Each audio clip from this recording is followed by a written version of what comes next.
ಮಾವನ್ನೇ arrest ಮಾಡ್ತೇನೆ ಅಖಿಲ, ನಿನ್ನ ಕೊಂದೇ ಹಾಕ್ಬಿಡ್ತೀನಿ.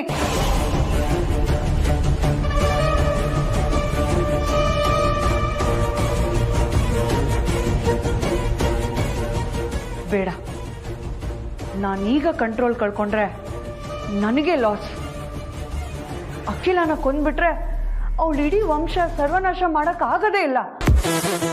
ಆಮೇಲೆ ಅವಳ ಮಕ್ಕಳು, ಅವಳ ಸೊಸೆಂದ್ರು ಎಲ್ಲರೂ ಹಾಯಾಗಿ ಬದುಕಿರ್ತಾರೆ. ಆದ್ರೆ ನಾನು ಮಾತ್ರ ಜೈಲಲ್ಲಿ ಇರ್ತೀನಿ. ನಾನು ನನ್ನ ಮಾವ ತಂಗಿ ತರ ಜೈಲಲ್ಲಿದ್ರೆ ಈ ಇಡೀ ಫ್ಯಾಮಿಲಿ ಮೇಲೆ ಸೇಡ್ ತೀರ್ಸ್ಕೊಳ್ಳೋರು ಯಾರು ಇರಲ್ಲ. ನಾನು ತಾಳ್ಮೆಯಿಂದ ಇದ್ದು ನನ್ನ ಕೆಲಸ ಸಾಧಿಸ್ಬೇಕು.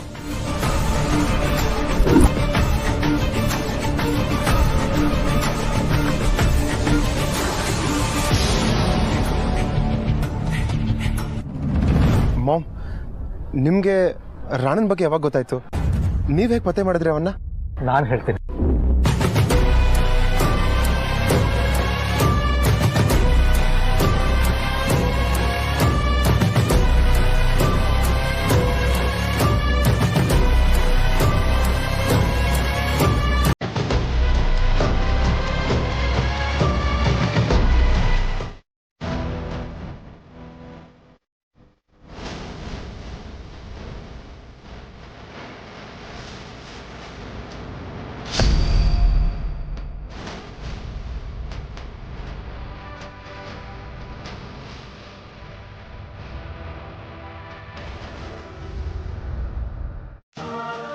ಅಕ್ಕ,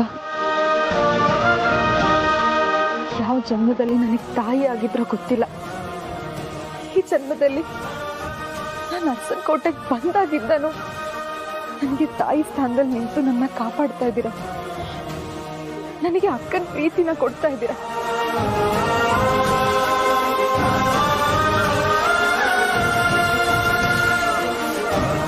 ನಿಮ್ ಒಳ್ಳೆತನನ ನನ್ಗೆ ಯಾವತ್ತೂ ಮರೆಯೋದಿಕ್ಕಾಗಲ್ಲ ಅಕ್ಕ. ನಿನ್ ಪ್ರೀತಿ, ನನ್ನ ಮೇಲಿನ ಕಾಳಜಿ ಯಾವಾಗ್ಲೂ ಹೀಗೆ ಇರ್ಲಿ.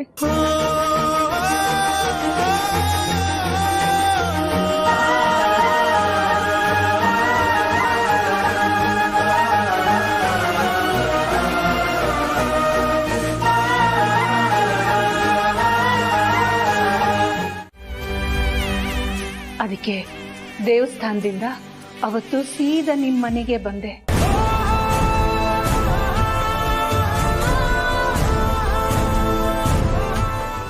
ಆದ್ರೆ ಅವತ್ತು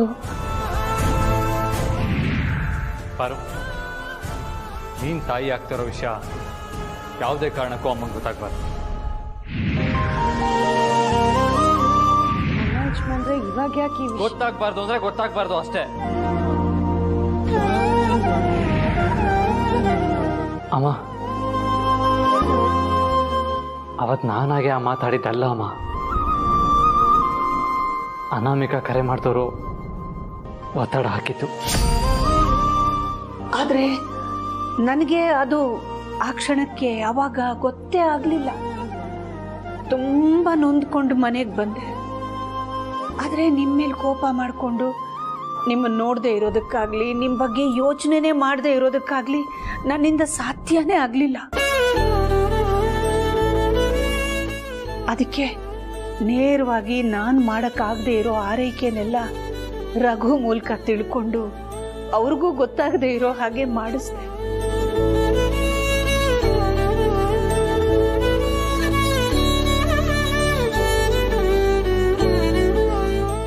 ನಿನ್ನೊಬ್ಬನ ಸಂಪಾದನೆಯಲ್ಲಿ ಸಂಸಾರನೂ ನೋಡಿಕೊಂಡು ಪಾರ್ವತಿಯ ಊಟ ಉಪಚಾರ ಆಸ್ಪತ್ರೆ ಖರ್ಚು ಇದನ್ನೆಲ್ಲ ನಿಭಾಯಿಸಕ್ಕೆ ಕಷ್ಟ ಆಗುತ್ತೆ ಅನ್ನೋ ಕಾರಣಕ್ಕೆ ಆಸ್ಪತ್ರೆಗೆ ಬ್ಲ್ಯಾಂಕ್ ಚೆಕ್ ಕೊಟ್ಟಿದ್ನೇ ಹೊರತು ನನ್ನ ಹತ್ರ ಏನೋ ದುಡ್ಡಿದೆ ಅಂತ ತೋರಿಸ್ಕೊಳ್ಳೋ ಅಹಂಕಾರದಿಂದ ಅಲ್ಲ, ಅಥವಾ ನಿಮ್ಮ ಬಡತನನ ಹಂಗಿಸೋದಕ್ಕೂ ಅಲ್ಲ.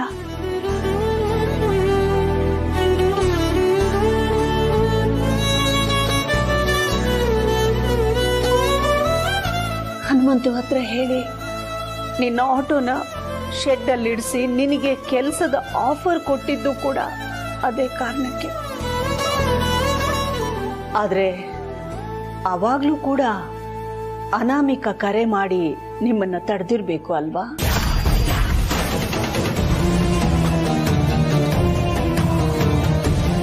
ಮಾಮ್, ಹಿಂದೆ ನಡೆದಿರೋದನ್ನ ಮರೆತು ಮುಂದೆ ನಡಿಬೇಕಾಗಿರೋದ್ರ ಬಗ್ಗೆ ಗಮನ ಕೊಡೋಣವಾ? ಇವತ್ತು ಅದಕ್ಕೆ ಸೀಮಂತ ಕೂಡ ಅದ್ರ ಬಗ್ಗೆ ಕಾನ್ಸಂಟ್ರೇಟ್ ಮಾಡೋಣ. ಖಂಡಿತ. ಆದ್ರೆ ಅದಕ್ಕೂ ಮುಂಚೆ ನಂದೊಂದು ಆಸೆ ಇದೆ. ಅದನ್ನ ಪೂರೈಸ್ಕೊಳ್ಳೋ ಸ್ವಾರ್ಥ ನನಗೆ.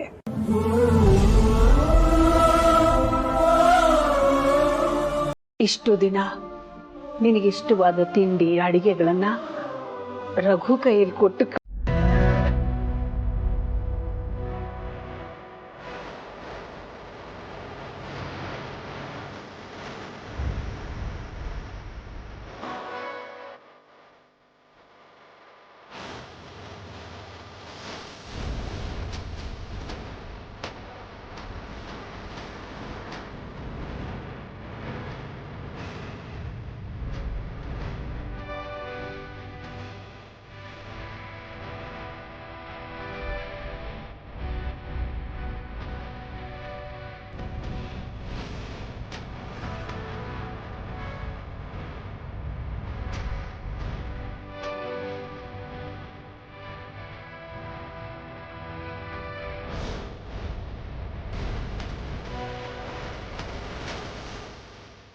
ಯಜಮಾನ್ರೆ, ಈ ರೂಮ್ ನೋಡ್ತಿದ್ರೆ ನಿಮ್ಗೆ ಏನು ಅನ್ಸುತ್ತೆ ಹೇಳಿ?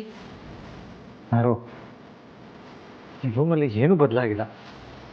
ನಾವು ಹೋಗುವಾಗ ಹೇಗಿತ್ತೋ ಹಾಗೆ ಇದೆ ಅಂತ ಅನಿಸ್ತಾ ಇದೆ. ಈ ಮನೇಲೂ ನನ್ನ ಸ್ಥಾನ ಏನೂ ಬದಲಾಗಿಲ್ವೇನೋ ಅನ್ನೋ ಫೀಲ್ ಕೊಡ್ತಾ ಇದೆ. ಸ್ವಲ್ಪ ಹೊತ್ತಿನ ಹಿಂದಿನವರೆಗೂ ನಾವಿಬ್ರು ಇದೇ ರೂಮಲ್ಲಿದ್ವೇನೋ ಅಂತ ಅನ್ನಿಸ್ತಾ ಇದೆ. ನನಗೂ ಅದೇ ಭಾವನೆ ಬರ್ತಿದೆ ಯಜಮಾನ್ರೆ.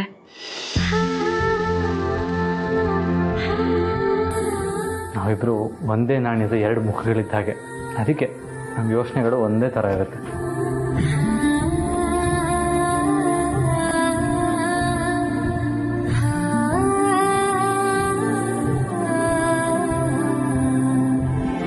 ನಮ್ಮ ವನವಾಸ ಇವತ್ತಿಗೆ ಮುಗೀತು ಅನ್ಸುತ್ತೆ ಅಲ್ವಾ ಪಾರು? ನನಗೂ ಹಾಗೆ ಅನ್ನಿಸ್ತಾ ಇದೆ ಯಜಮಾನ್ರೆ. ನನ್ನಿಂದ ಇದನ್ನೆಲ್ಲ ನಂಬೋದಿಕ್ಕೆ ಆಗ್ತಾ ಇಲ್ಲ.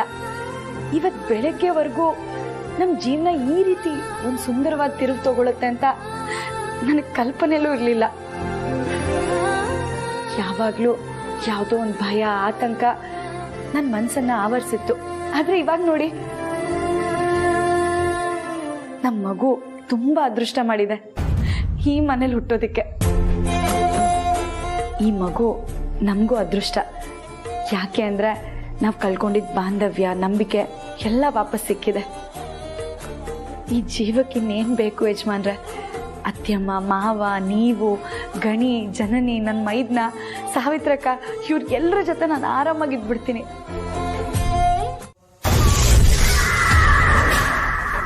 ನೀವು ಪಾರ್ವತಿ ಹತ್ರ ಮಾತಾಡಿದ್ದನ್ನ ನಾನು ಕೇಳಿಸ್ಕೊಂಡೆ. ಅವಳ ಅವಮಾನದಿಂದ ಕಣ್ಣೀರು ಹಾಕ್ತಾ ಇದ್ರೆ ನನಗೆ ಹಾಲು ಕುಡಿದಷ್ಟು ಸಂತೋಷ ಆಯಿತು. ನಾನು ಆಡಿದ ಮಾತಿಂದ ಆ ಪಾರ್ವತಿ ಇನ್ನು ಒಂದು ಕ್ಷಣ ಈ ಮನೇಲಿದ್ರೆ ಕೇಳು, ಅವಳ ಗಂಡನ್ನ ಕರ್ಕೊಂಡು ಇಲ್ಲಿಂದ ಹೋಗ್ತಾ ಇರ್ತಾಳೆ ಅಂತ ಅಸ್ತ್ರಗಳನ್ನ ಬಿಟ್ಟಿದ್ದೀನಿ. ಪಾರ್ವತಿಗೆ ಮಾತ್ರ ಅಸ್ತ್ರ ಬಿಟ್ಟರೆ ಸಾಕಾಗತ್ತಾ? ಸಾಲದು. ಇವ್ರ ಕತೆ ನಿಮಗಿನ್ನೂ ಗೊತ್ತಿಲ್ಲ. ಪಾರ್ವತಿ ಮನ್ಸಲ್ಲಿ ಮಾತ್ರ ಅಳಕು ಹುಟ್ಟಿಸಿದ್ರೆ ಸಾಲದು. ಅಖಿಲ ಮೇಡಮ್ ಅವ್ರ ಮನ್ಸಲ್ಲೂ ಅಳಕು ಹುಟ್ಟಿಸ್ಬೇಕು. ಪಾರ್ವತಿ ಮನೆ ಬಿಟ್ಟು ಹೊರಟ್ರು ಆ ಅಖಿಲ ಮೇಡಮ್ ಹೋಗೋದಿಕ್ ಬಿಡಲ್ಲ. ಅದಕ್ಕೆ ನೀವೇ ಯಾವ್ದಾದ್ರು ಬಲವಾದ ಕಾರಣ ಹುಡುಕ್ಬೇಕು. ಕಾರಣನಾ? ಅಯ್ಯೋ ದೇವ್ರೆ, ಈಗ ನಾನು ಇನ್ನೇನಪ್ಪ ಕಾರಣ ಹುಡುಕ್ಲಿ? ಯಾವ್ದಾದ್ರೂ ಶಾಸ್ತ್ರ ಸಂಪ್ರದಾಯ ಇದೆಯಾ ಅಂತ ಯೋಚನೆ ಮಾಡಿ ನೋಡಿ.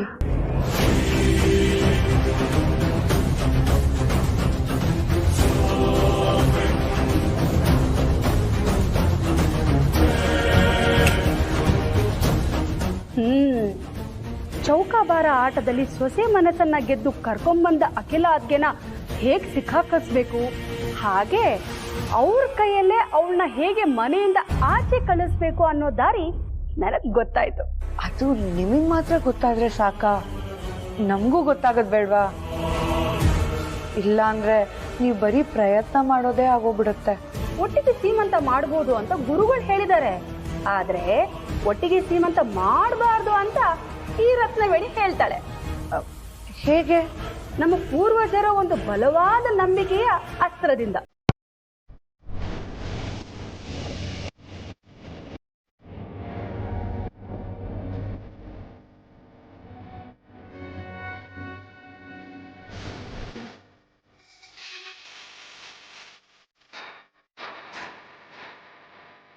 ಅಖಿಲಾಕ್ಕೆ ಈಗಿನ ಕಾಲಕ್ಕೆ ತಕ್ಕ ಹಾಗೆ ಬದಲಾಗಿರ್ಬೋದು, ಆದ್ರೆ ಅವರು ಹಳೆ ಕಾಲದ ಆಚಾರ ವಿಚಾರಗಳನ್ನ ತೆಗ್ದು ಹಾಕೋರಲ್ಲ.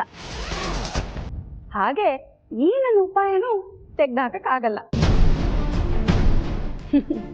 ಸೂರ್ಯ ಎಷ್ಟೇ ಪ್ರಕಾಶಮಾನವಾಗಿ ಬೆಳಗಿದ್ರು ಅವನಿಗೂ ಒಂದಿನ ಗ್ರಹಣ ಹಿಡಿಯುತ್ತೆ. ಹಾಗೆ ಅಖಿಲಾಕ್ಕೆ ಬುದ್ಧಿಗೂ ಮಂಕು ಕವಿದು ಪಾರ್ವತಿನ ಹೇಗಪ್ಪ ಉಪಾಯವಾಗಿ ಮನೆಯಿಂದ ಹೊರಡೆ ಕಳ್ಸೋದು ಅಂತ ನನ್ನನ್ನೇ ಕೇಳಬೇಕು. ಆ ರೀತಿ ಮಾಡ್ತೀನಿ, ನೋಡ್ತಾ ಇರು.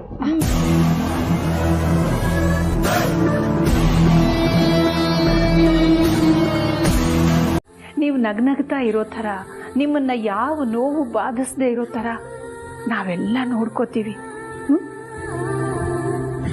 ಇಷ್ಟಕ್ಕೂ ಬಸರಿ ಹುಡುಗಿಯರಿಗೆ ಸೀಮಂತ ಯಾಕೆ ಮಾಡ್ತಾರೆ ಗೊತ್ತಾ?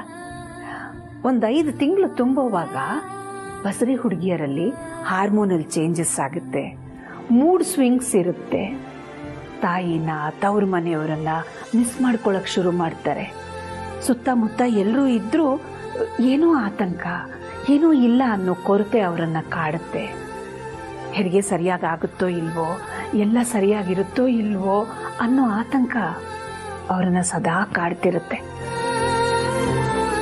ಈ ಸಂದರ್ಭದಲ್ಲಿ ಅವರವ್ರ ನಂಬಿಕೆ, ಅವರವ್ರ ಸಂಪ್ರದಾಯದ ಪ್ರಕಾರ 5ನೇ ತಿಂಗಳಿಗೋ 7ನೇ ತಿಂಗಳಿಗೋ 8ನೇ ತಿಂಗಳಿಗೋ ಸೀಮಂತದ ಶಾಸ್ತ್ರನ ಮಾಡ್ತಾರೆ. ಇಂಥ ಸಂದರ್ಭದಲ್ಲಿ ಬಂಧು ಬಾಂಧವರೆಲ್ಲ ಬರ್ತಾರೆ, ಬಸರಿ ಹುಡುಗಿಗೆ ಆಶೀರ್ವಾದ ಮಾಡ್ತಾರೆ, ಹೆರಿಗೆ ಸುಸೂತ್ರವಾಗಿ ನಡೀಲಿ ಅಂತ ಹರಿಸ್ತಾರೆ. ಇದರಿಂದ ಬಸರಿ ಹುಡುಗಿಗೆ ಆತ್ಮವಿಶ್ವಾಸ ಜಾಸ್ತಿ ಆಗುತ್ತೆ. ಹೆರಿಗೆ ದಿನ ಹತ್ರ ಬರ್ತಿದ್ದ ಹಾಗೆ ಮಾನಸಿಕವಾಗಿ ಸಿದ್ಧವಾಗಿರ್ತಾರೆ. ಅದಕ್ಕೆ ನಮ್ಮ ಪೂರ್ವ ಕಾಲದಿಂದನೂ ಬಸರಿ ಹುಡುಗಿಯರಿಗೆ ಸೀಮಂತ ಶಾಸ್ತ್ರ ಮಾಡ್ಕೊಂಡು ಬಂದಿರೋದು. ಇನ್ನು ಮುಂದೆ ನಿನ್ನ ಜೀವನದಲ್ಲಿ ದುಗುಡ, ದುಮ್ಮಾನ, ದುಃಖ, ನೋವು ಯಾವುದೂ ಇರೋದಿಲ್ಲಮ್ಮ. ಬರೀ ಸುಖ, ಸಂತೋಷ, ನೆಮ್ಮದಿ ಮಾತ್ರ ಇರುತ್ತೆ. ನೀನು ಯಾವುದಕ್ಕೂ ಯೋಚನೆ ಮಾಡಬೇಡ, ಸಂತೋಷವಾಗಿದ್ಬಿಡು ಪಾರ್ವತಿ. ಅತ್ತಿಮ್ಮ, ಒಂದು ಮಾತು ಕೇಳಮ್ಮ ಪಾರ್ವತಿ. ನೀವು ನಮ್ಮನ್ನ ಯಾಕೆ ಮತ್ತೆ ಮನೆ ಒಳಗಡೆ ಕರ್ಕೊಂಡು ಬಂದಿದ್ದು? ನಿಮ್ದು ಯಾವ ತಪ್ಪು ಇಲ್ಲ ಅಂತ ಗೊತ್ತಾಯ್ತಲ್ಲ, ಅದಕ್ಕೆ.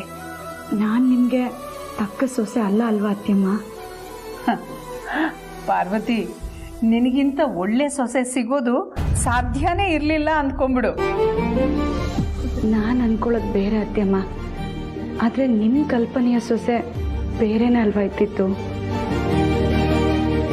ನಿಮ್ಮ ದೊಡ್ಡ ಸೊಸೆ ಅಂದರೆ ನಿಮ್ಮದೇ ಪ್ರತಿರೂಪ ಆಗಿರಬೇಕು ಅಂತ ಬಯಸಿದ್ರಿ ಎಲ್ಲ ವಿಷಯದಲ್ಲೂ, ಅಲ್ವಾ ಅತ್ತಿಯಮ್ಮ?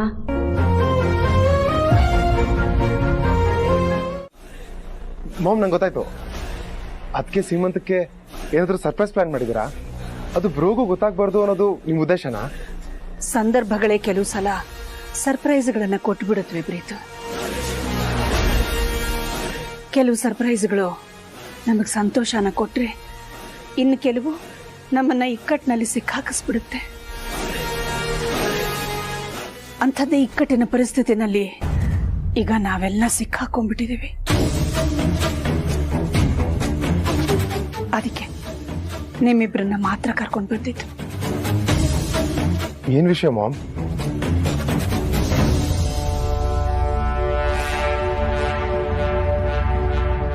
ಒಂದೇ ಮನೆಯಲ್ಲಿ ಇಬ್ರು ಬಸ್ರಿಯರು ಒಟ್ಟಿಗೆ ಇರಬಾರ್ದು. ಅದಕ್ಕೆ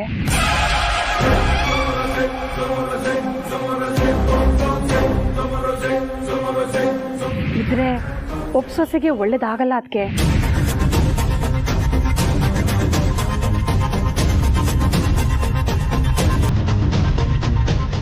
ಈಗ ಜನನಿ ಜೊತೆ ಪಾರ್ವತಿನೂ ಈ ಮನೇಲಿರೋದು ಒಳ್ಳೇದಲ್ಲ ಅಂತ ನನಗನ್ನಿಸ್ತಿದೆ ಅದಕ್ಕೆ.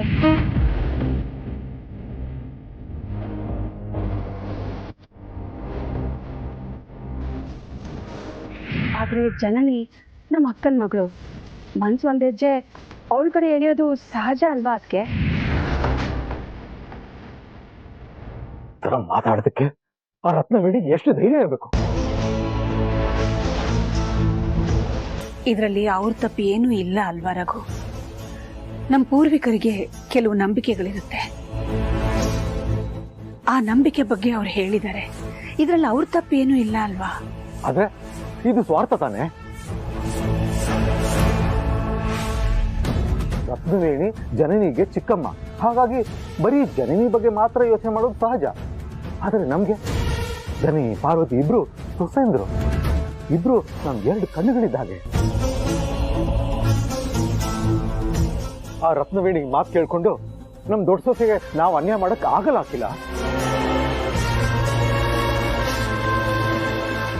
ಪಾಪ ಆದಿತ್ಯ ಪಾರ್ವತಿ ಯಾವ ತಪ್ಪು ಮಾಡದೆ ಇಷ್ಟು ದಿನ ಶಿಕ್ಷೆ ಅನುಭವಿಸಿದ್ದಾರೆ. ಇನ್ ಮುಂದಿನಾದ್ರೂ ಅವ್ರು ಸಂತೋಷವಾಗಿರ್ಬೇಕು ತಾನೆ.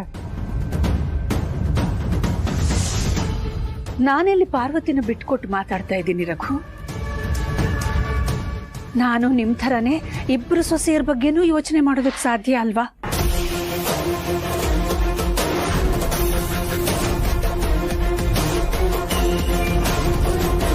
ಇಷ್ಟು ತಿಂಗಳು ಪಾರ್ವತಿ ಇದೆಲ್ಲದರಿಂದ ವಂಚಿತಳಾಗಿದ್ದಾಳೆ. ಅದಕ್ಕೆ ಇನ್ಮೇಲಾದ್ರೂ ಅವಳನ್ನ ಜೊತೆಲೇ ಇಟ್ಕೊಂಡು ಅವಳ ಆರೈಕೆ ಮಾಡೋ ಆಸೆ. ಅವಳಿಗೆ ನಾನೇ ನನ್ನ ಕೈಯಾರ ತುತ್ತು ತಿನ್ಸೋ ಆಸೆ. ಅವಳ ಕೈ ಹಿಡಿದು ದೇವಸ್ಥಾನ ಪಾರ್ಕು ಅಂತ ಸುತ್ತಾಡಿಸೋ ಆಸೆ. ಖುದ್ದಾಗಿ ನಾನೇ ಕರ್ಕೊಂಡು ಹೋಗಿ ಫ್ಯಾಮಿಲಿ ಡಾಕ್ಟರ್ ಹತ್ರ ಚೆಕಪ್ ಮಾಡಿಸೋ ಆಸೆ. ಅದಕ್ಕೆ ಜನನಿನ ಕನ್ವಿನ್ಸ್ ಮಾಡಿ ಅವಳನ್ನ ಊರಿಗೆ ಕಳ್ಸ್ಕೊಡೋಣ. ಇದರಿಂದ ಸಮಸ್ಯೆ ಸಾಲ್ವ್ ಆಗುತ್ತೆ ಅಂದ್ರೆ ಆಗ್ಲಿ ಮಾಮ್. ನೀವೇನೇ ಮಾಡಿದ್ರು ಈ ಮನೆ ಒಳ್ಳೇದಕ್ಕೆ ಮಾಡೋದು ಅಂತ ನಮಗೆ ಗೊತ್ತು.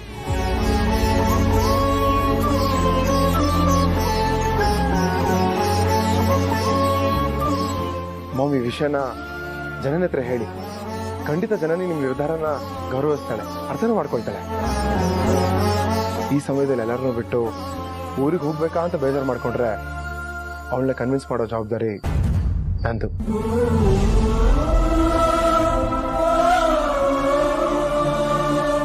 ಪ್ರೀತು,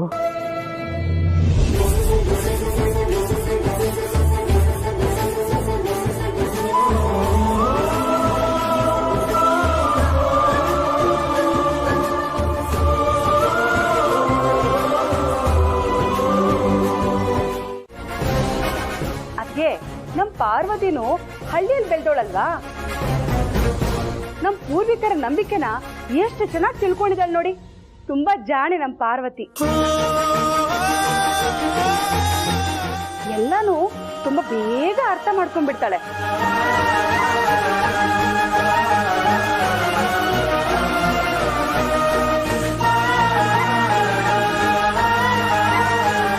ಹೇಗೂ ಪಾರ್ವತಿನೇ ಹೇಳ್ತಾ ಇದ್ದಾಳಲ್ಲ, ಇಬ್ರು ಬಸ್ರಿಯರು ಒಂದೇ ಮನೇಲಿ ಒಟ್ಟಿಗೆ ಇರಬಾರ್ದು ಅಂತ. ಅಪ್ಪನ ಮನೆ ಹೇಗೋ ಪಕ್ಕದಲ್ಲೇ ಇದೆ, ಅವಾಗ ಹೋಗಿ ಬಂದ್ರೆ ಆಯ್ತು. ನೀರಲ್ಲಿ ಹುಟ್ಟೋ ಮುತ್ತು ನೀರನ್ನೇ ಸೇರಲ್ಲ, ಹಾಗೆ ನಾನಮ್ಮ. ನಾನು ಪಾರ್ವತಿನೇ ಮನೆಯಿಂದ ಆಚೆ ಹೋಗ್ತೀವಿ, ದಯವಿಟ್ಟು ಒಪ್ಪಿಗೆ ಕೊಡಿ.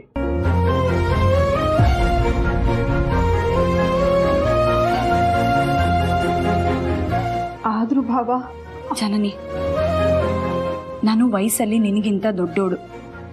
ನನ್ನ ನಿರ್ಧಾರನ ಗೌರವಿಸ್ಬೇಕಾಗಿರೋದು ಚಿಕ್ಕೋಳಾಗಿ ನಿನ್ ಕರ್ತವ್ಯ. ನೋಡು, ಮನೆಯಿಂದ ಹೊರಗಡೆ ಇದ್ದು ನಮ್ಗೆ ಅಭ್ಯಾಸ ಇದೆ, ಅದು ನಿನಗಾಗೋದು ಬೇಡ.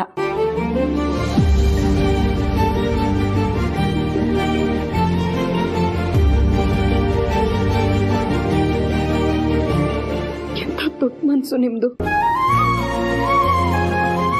ಅತ್ತೆಗೆ ನಿಮ್ಮಲ್ಲಿ ಮಿಸ್ಅಂಡರ್ಸ್ಟ್ಯಾಂಡಿಂಗ್ಸ್ ಎಲ್ಲ ಕ್ಲಿಯರ್ ಆಗಿತ್ತು. ಆದ್ರೂ ಅವ್ರ ಪ್ರೀತಿ ಎಲ್ಲ ಸುಖನೂ ತ್ಯಾಗ ಮಾಡಿ ಮನೆ ಬಿಟ್ಟು ಹೊರಗೆ ಹೋಗೋದಕ್ಕೆ ನಿರ್ಧಾರ ಮಾಡಿದಿರಲ್ಲ, ಮತ್ತೆ ನನಗೋಸ್ಕರ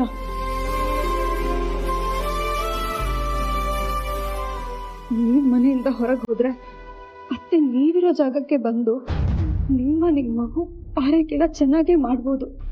ಅದೇ ನಾನು ಊರಿಗೆ ಹೊಟ್ಟೋದ್ರೆ ನನಗೆ ಅಮ್ಮನೂ ಇರಲ್ಲ, ಅತ್ತೆನೂ ಇರಲ್ಲ ಅಂದರೆ ನನಗೆ ಕಷ್ಟ ಆಗುತ್ತೆ ಅಂತ ಇಂಥ ದೊಡ್ಡ ತ್ಯಾಗ ಮಾಡೋದಕ್ಕೆ ಹೊರಟಿದ್ರಲ್ಲ.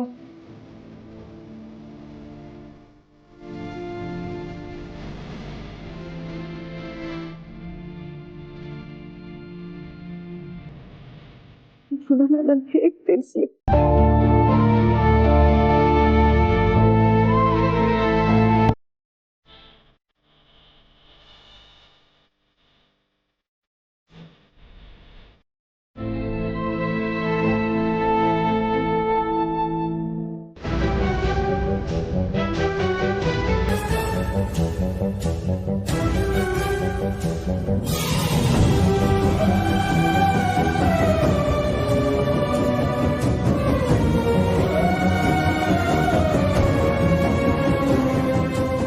ಅತ್ಯಮ್ಮ ತಗೊಳ್ಳಿ.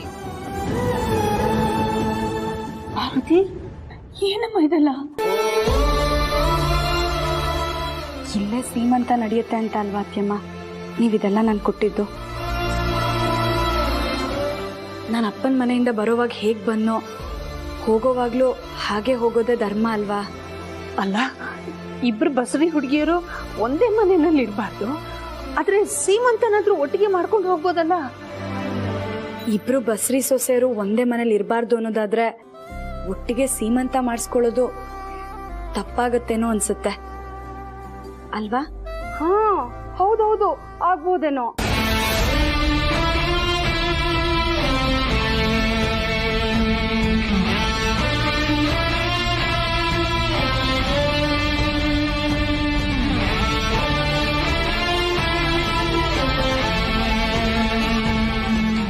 ಯಜಮಾನ್ರೆ,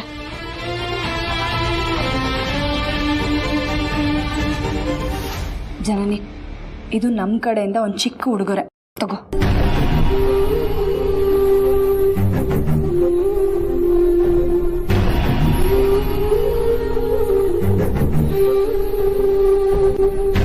ಹೋಗ್ಬರ್ತೀವಿ ಅತ್ತೆಮ್ಮ.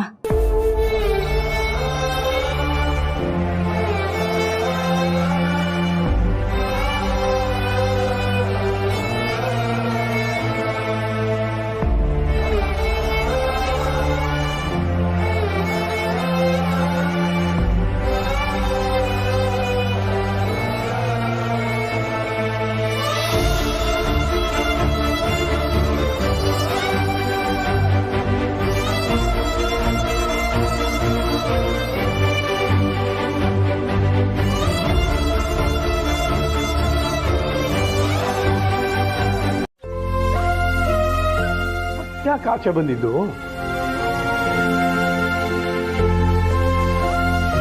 ಜನನಿ ಬಗ್ಗೆನೂ ನನಗೆ ಅಷ್ಟೇ ಕಾಳಜಿ ಇದೆ ಕಣಮ್ಮ.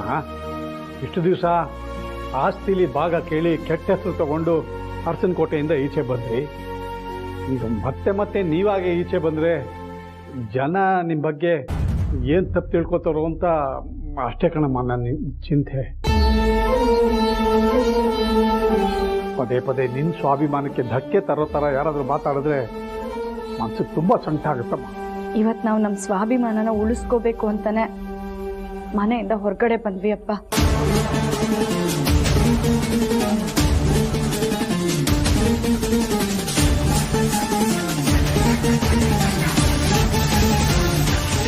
ಪಾರು, ಏನು ಹೇಳ್ತಾ ಇದೆಯಾ?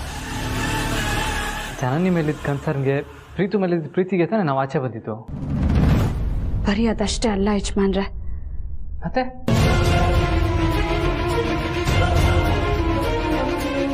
ನನ್ ಹೊಟ್ಟೆ ಉರ್ಸಿ ನೀನ್ ಕೂರೋ ಕುರ್ಚಿ ಕಾಲು ಯಾವತ್ತಿಗೂ ನಿನ್ ಪಾಲಿಗೆ ಗಟ್ಟಿಯಾಗಿರಲ್ಲ, ನೆನ್ಪಿಟ್ಕೊ.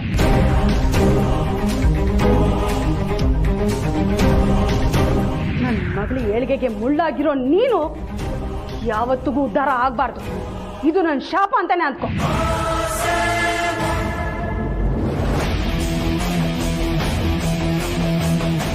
ನನ್ನಿಂದ ಜನನಿಗೆ ಅನ್ಯಾಯ ಆಗೇ ಆಗುತ್ತೆ ಅಂತ ಜನನಿಯವ್ರ ಚಿಕ್ಕಮ್ಮನ ಮನಸ್ಸಲ್ಲಿ ಆಳವಾಗಿ ಬೇರೂರ್ಬಿಟ್ಟಿದೆ.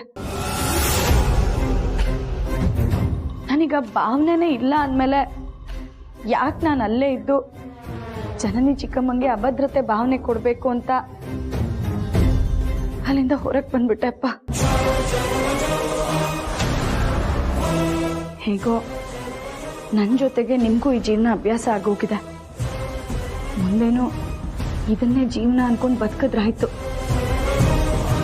ಜನನಿ, ನನ್ನ ಮೈದ್ನ, ಮಿಕ್ಕ ಮನೆಯವರೆಲ್ಲ ನಮ್ಮ ಕಣ್ಮುಂದೆನೆ ಖುಷಿಯಾಗಿದ್ರೆ ಅದಕ್ಕಿಂತ ಬೇರೆ ಖುಷಿ ನಮ್ಗೇನಿದೆ ಹೇಳಿ ಯಜಮಾನ್ರೆ?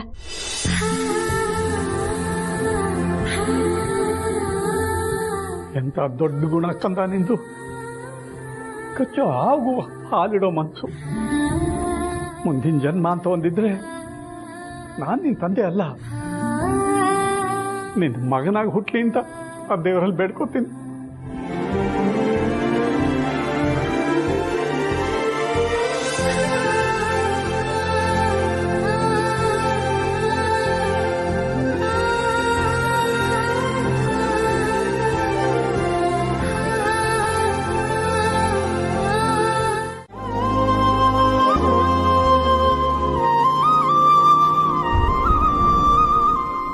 ಜನನಿ ಪುಟ್ಟ, ನಿನ್ನ ಹತ್ರ ಸ್ವಲ್ಪ ಮಾತಾಡ್ಬೇಕಿತ್ತಮ್ಮ. ಏನ್ ವಿಷಯ ಚಿಕ್ಕಮ್ಮ? ಜನನಿ ಪುಟ್ಟ, ನೀನು ಬಸ್ರಿ ಅಂತ ಗೊತ್ತಾಗ್ತಿದ್ದ ಹಾಗೆ ನನಗೆ ನಿನ್ನನ್ನು ನೋಡಬೇಕು, ನನ್ನ ಕೈಲಾದ ಆರೈಕೆ ಮಾಡಬೇಕು ಅಂತ ತುಂಬ ಆಸೆ ಆಗಿತ್ತು. ಅದಕ್ಕೆ ಇಲ್ಲಿಗೆ ಬಂದಿದ್ದೆ. ಈಗ ನಾನು ನಿನ್ನ ನೋಡಿದ್ದೂ ಆಯಿತು, ನೀನು ಸೀಮಂತದವರೆಗೂ ಇದ್ದು ನನ್ನ ಕೈಲಾದ ಆರೈಕೆ ಮಾಡಿದ್ದೂ ಆಯಿತು. ನಾನು ಬಂದು ಕೆಲಸ ಮುಗಿತಮ್ಮ. ಅದಕ್ಕೆ ನಾಳೆ ಬೆಳಗ್ಗೆನೆ ಊರಿಗೆ ಹೋಗೋಣ ಅಂತ ಅಂದ್ಕೊಂಡಿದ್ದೀನಿ. ಅದಕ್ಕೆ ನೀನೇನು ಹೇಳ್ತೀಯಮ್ಮ? ನಿಮಗೂ ಊರಲ್ಲಿ ಸಾಕಷ್ಟು ಕೆಲಸಗಳಿರುತ್ತೆ, ಅದನ್ನೆಲ್ಲ ಬಿಟ್ಟು ನೀವು ಇಷ್ಟು ದಿನ ಇಲ್ಲಿದ್ದಿದ್ದೇ ಹೆಚ್ಚು. ಸರಿ ಚಿಕ್ಕಮ್ಮ, ನಿಮ್ಮ ಥಿಂಗ್ಸ್ ಎಲ್ಲ ಪ್ಯಾಕ್ ಮಾಡ್ಕೊಳ್ಳೋದಕ್ಕೆ ಏನಾದರೂ ಹೆಲ್ಪ್ ಮಾಡಲಾ? ಅದೆಲ್ಲ ಏನು ಬೇಡಮ್ಮ. ನಿಜ ಹೇಳಬೇಕು ಅಂದರೆ ನನಗೆ ಈಗಲೇ ಊರಿಗೆ ಹೋಗೋಕ್ಕೆ ಮನಸ್ಸಿಲ್ಲಮ್ಮ. ಯಾಕಂದರೆ ಪಾರ್ವತಿನೂ ಆದಿತ್ಯ ಮತ್ತೆ ಮನೆ ಬಿಟ್ಟು ಹೋಗಿರೋದ್ರಿಂದ ಅಖಿಲ ಅದ್ಕೆ, ರಘು ಅಣ್ಣ, ನೀನು, ಅಳಿಯಂದ್ರು ನೀವೆಲ್ಲರೂ ಎಷ್ಟು ಬೇಜಾರು ಮಾಡ್ಕೊಂಡಿದ್ದೀರಾ. ಈ ಬೇಸರದಲ್ಲಿ ನಾನು ಮನೆಯಿಂದ ಹೋಗ್ಬಿಟ್ರೆ ಮನೆ ಖಾಲಿ ಖಾಲಿ ಅನ್ಸತ್ತೆ. ಬೇಜಾರಲ್ಲಿರೋರಿಗೆ ಸಮಾಧಾನ ಮಾಡೋಕ್ಕೆ ಯಾರಾದರೂ ಇರಬೇಕಲ್ಲಮ್ಮ. ಅದಕ್ಕೆ ನಾನಿಲ್ಲಿ ಇನ್ನೊಂದು ಸ್ವಲ್ಪ ದಿನ ಇದ್ರೆ ಅಖಿಲ ಅತ್ತಿಗೆ ಒಂದು 4 ಸಮಾಧಾನದ ಮಾತಾಡ್ಬೋದು. ಪಾರ್ವತಿ ಮನೆಗೂ ಆವಾಗವಾಗ ಹೋಗಿ, ನೋಡಮ್ಮ ಪಾರ್ವತಿ, ನಿನಗೆ ಮಗು ಹುಟ್ಟಿದ ಹಾಗೆ ನೀನು ಅರಸನ ಕೋಟೆಗೆ ವಾಪಸ್ ಬಂದ್ಬಿಡ್ಬೇಕು ಅಂತ ಅವಳಿಗೆ ಧೈರ್ಯ ತುಂಬಿಸ್ಬೋದು ಅಲ್ವಾ? ಆದರೆ ಇದು ಬೀಗ್ರ ಮನೆ, ನಾನು ತುಂಬ ದಿನ ಇಲ್ಲೇ ಇದ್ರೆ ಜನ ಏನು ಅನ್ಕೋತಾರೋ ಏನೋ. ಅಖಿಲ ಅತ್ಗೆನೂ ರಘು ಅಣ್ಣನೂ ಏನು ಅಂತಾರೋ ಅನ್ನೋ ಅಳುಕು ನನಗೆ. ಅಯ್ಯೋ ಚಿಕ್ಕಮ್ಮ, ನಮ್ಮ ಅತ್ತೆ ಮಾವ ಅಷ್ಟು ಸಣ್ಣ ಮನಸ್ಸಿನವರಲ್ಲ ನೋಡಿ. ನಮ್ಮ ಅತ್ತೆ ಮಾವನ್ನ ಸಮಾಧಾನ ಮಾಡೋದು, ಅಕ್ಕಂಗೆ ಧೈರ್ಯ ಹೇಳೋದೇ ನಿಮ್ಮ ಉದ್ದೇಶ ಆಗಿದ್ರೆ ಇನ್ನೊಂದು ಸ್ವಲ್ಪ ದಿನ ನೀವು ಇಲ್ಲೇ ಇರಿ.